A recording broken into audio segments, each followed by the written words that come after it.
Hello guys, my name is Sameer and welcome to my YouTube channel. So इस video में हम देखने वाले हैं कि जब भी आप कोई नया लैपटॉप लेते हो तो नया लैपटॉप लेते समय उस लैपटॉप की कौन सी ऐसी चीज़ें हैं जो आपको ध्यान में रखनी पड़ती है वो लैपटॉप खरीदने से पहले। So without getting any further ado, let's start the video.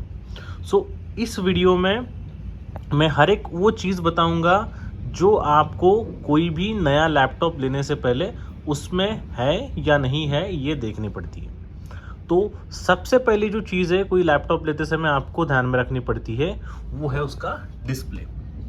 अब देखिए, लैपटॉप का जो मेन पर्पस है वो है कि डिस्प्ले पे चीज़ें देखना और उस पर काम करना।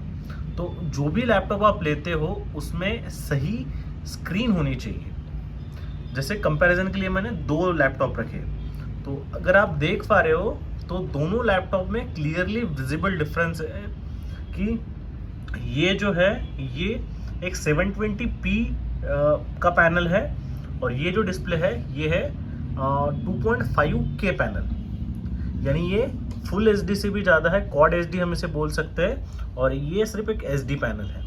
तो देखने में आपको क्लियरली विजिबिलिटी दिख रही है। इसका ब्राइटनेस भी ज़्यादा है और इसका ब्राइटनेस भी कम है। तो जब भी आप कोई भी लैपटॉप लो तो उसका डिस्प्ले का रिजोल्यूशन देखो। जितना ज़्यादा रिजोल्यूशन होगा उतना अच्छा वो डिस्प्ले होगा। उसकी ब्राइटनेस देखो, कलर्स देखो।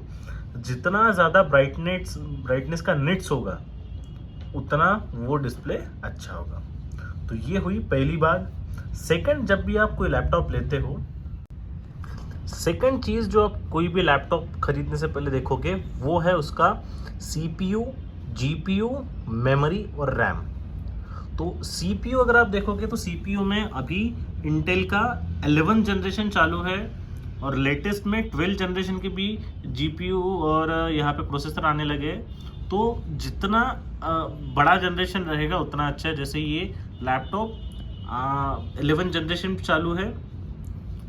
और i5 में क्या रहेगा, जैसे i5 में अगर आप देखते हो i5 11330H, H का मतलब आता है हाई परफॉर्मेंस और U का मतलब आता है नॉर्मल ऑपरेशन के लिए। हाई का मतलब है कि आपका जो प्रोसेसर है वो हाई क्लॉक स्पीड पे रहेगा, जिससे आप जो भी गेमिंग और वीडियो एडिटिंग जैसे स्टाफ है वो बहुत ही आसानी से कर पाओ। अब साइड बाय साइड कंपैरिजन के लिए मैंने एक दूसरा लैपटॉप भी रखा है। जैसे यहाँ पे CPU में आपको दिखा रहेगा, देखिए ये भी 11 जनरेशन का i5 प्रोसेसर है, बट इसमें जो नंबर दिया है वो G7 स्टार्ट होता है। और इसका देखिए अगर क्लॉक स्पीड आप देखोगे तो 2.6 है और इसका जो है क्लॉक स्पीड वो है 3.10 गीगाहर्ट्ज। तो जब भी आप कोई भी प्रोसेसर देखोगे तो पीछे H लिखा होना चाहिए, वो भी आपकी यूजेबिलिटी के हिसाब से है। जनरली H वाले जो भी CPU है वो आपको महंगे मिलेंगे और G और U वाले जो CPU है वो आपको मिड रेंज में मिलेंगे। तीसरा जो चीज़ आपको देखना पड़ेगा वो है उसकी मेमोरी। अब देखिए, मेमोरी जितना ज़्यादा मेमोरी हो उतना अच्छा। अब जनरली अगर आप हेवी यूज़ करते हो तो आपको 16 GB की मेमोरी लगेगी, क्योंकि 8 GB की मेमोरी में भी आजकल के जो बड़े सॉफ्टवेयर्स है और जो हमारे यूजेबिलिटी के लिए जो फीचर्स आते हैं वो 100% काम नहीं करते। तो जितना ज़्यादा रैम रहेगा उतना ज़्यादा अच्छा। देन उसके बाद SSD, जैसे डिस्क में अगर आप जाओगे जो आपकी इंटरनल स्टोरेज रहेगी, पॉसिबली ट्राई कीजिए कि वो SSD रहे, क्योंकि अगर आप SSD रखते हो तो SSD में जो आपका स्टार्ट स्पीड है, डेटा ट्रांसफर स्पीड है वो ज़्यादा रहेगा और आपका CPU जो है वो ओवरऑल फास्ट काम करेगा। जैसे यहाँ पे आप देख रहे हो मेरे जो दोनों के दोनों लैपटॉप है, दोनों के दोनों लैपटॉप SSD पे ही काम करते हैं।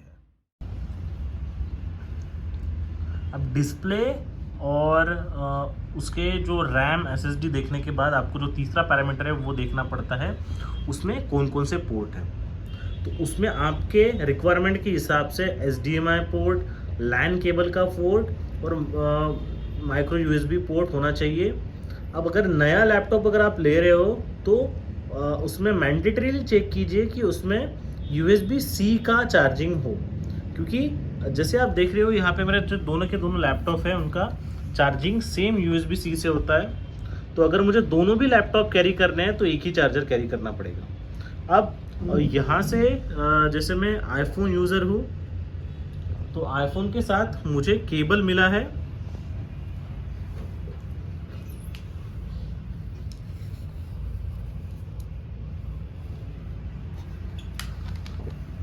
आईफोन के साथ मुझे ये USB-C टू लाइटनिंग पोर्ट का केबल मिला है। तो यहाँ पे मैं लगा के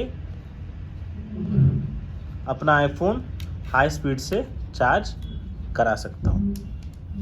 और साथ ही साथ में USB-C की जितनी भी एसेसरीज़ है, सारी की सारी एसेसरीज़ मेरे दोनों के दोनों लैपटॉप में लगेगी। तो अगर आप नया लैपटॉप ले रहे हो तो देखिए कि उसमें USB-C का सपोर्ट दिया हो। उसके बाद जो आपको चीज़ देखनी है वो है उसके अंदर card reader, inbuilt card reader है या नहीं है।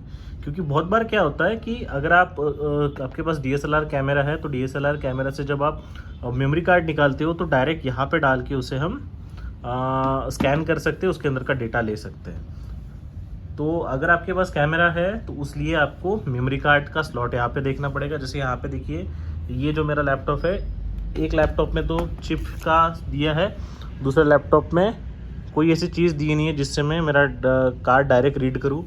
उसके लिए मुझे एक अलग से एसेसरी लेनी पड़ेगी USB-C टू कार्ड रीडर वाली, या मुझे वाईफाई या केबल से उसे कनेक्ट करना पड़ेगा। उसके बाद जो चीज़ है, आप देखोगे कोई भी लैपटॉप लेते समय उसका फिंगरप्रिंट सेंसर या ओपनिंग के लिए हमें उसमें क्या दिया है। जैसे इस लैपटॉप में अगर आप देखोगे तो मुझे नॉर्मल पासकोड डाल के इसे ओपन करना पड़ता है, बट ये जो लैपटॉप है, ये लैपटॉप को मुझे लॉक करने के लिए सीधा यहाँ पे फिंगरप्रिंट सेंसर दिया है। इसे टच करने के बाद डायरेक्ट मेरा लैपटॉप चालू हो जाता है। उसके बाद अगर आपको लैपटॉप की कोई चीज़ देखनी है लेते समय, तो वो है उसके स्पीकर। अगर आप मल्टीमीडिया कंज्यूम करने के लिए कोई लैपटॉप लेते हो तो उसका स्पीकर देखना आपको मैंडेटरी है।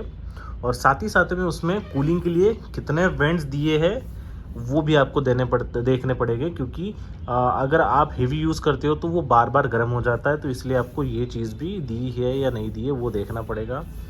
उसके बाद में है इसका बिल्ट इन क्वालिटी। अब देखिए, जैसे ये है Xiaomi का Mi Book, तो ये कंप्लीट जो है एल्युमिनियम बॉडी से बना है। और इसका हिंज जो है, ये हिंज भी बहुत स्मूथ है, जिससे मैं एक हाथ से ही इसे ओपन या क्लोज़ कर सकता हूँ। सेम यहाँ पे जो मेरा HP का लैपटॉप है Latitude 5420, इसमें प्लास्टिक बिल्ड दिया है, जो प्रैक्टिकली देखा जाए तो तो ये अच्छा है। स्टिल अगर कोई मेटल बिल्ड का लैपटॉप है तो वो थोड़ा स्लीक हो जाता है और यूज़ करने के लिए भी थोड़ा अच्छा लगता है, दिखने में भी थोड़ा प्रीमियम लगता है। यहाँ पे मैं एक हाथ से इसे नहीं ओपन कर सकता हूँ, तो इसका हिंज भी अगर आप देखना चाहते हो तो देख सकते हो। उसके बाद कोई लैपटॉप का अगर आपको फीचर देखना है तो वो है उसमें बैकलिड कीबोर्ड है या नहीं है। क्योंकि बहुत बार क्या होता है, लैपटॉप आप तो ले लेते हो बट ये छोटी सी चीज़ देखते नहीं हो। उसकी वजह से क्या होता है, रात को जब आप कोई भी लैपटॉप यूज़ करोगे ना, तो ये बैकलिड की ना होने की वजह से आपको फ्लैश लगाना पड़ेगा या लाइट लगाना ही पड़ेगा। बट अगर बैकलिड कीबोर्ड है तो एक डार्क रूम में भी आप आपके लैपटॉप पे इजीली काम कर सकते हो। तो ये कुछ चीज़ें हैं जो कोई भी लैपटॉप लेते समय आपको ध्यान में रखनी पड़ती है।